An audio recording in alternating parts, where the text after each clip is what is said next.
So ayan guys, good morning.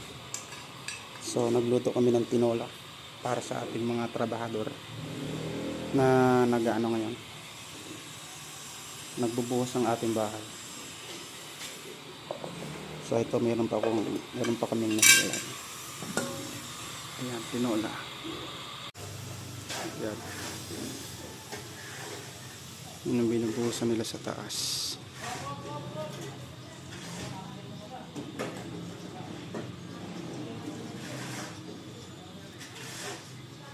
Binabati ko nga pala yung mga kakosa ko dyan sa Quezon City Jail. Gago ka, dun ka pala galing.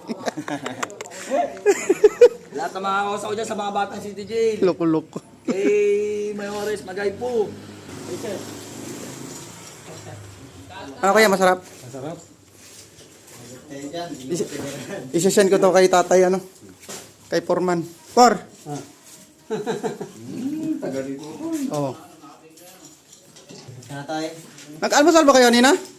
Yan lang. Si Marlo siya nagluto, pero pa siya na natakam.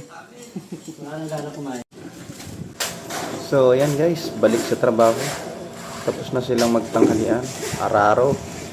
So, ayan, malapit na matapos.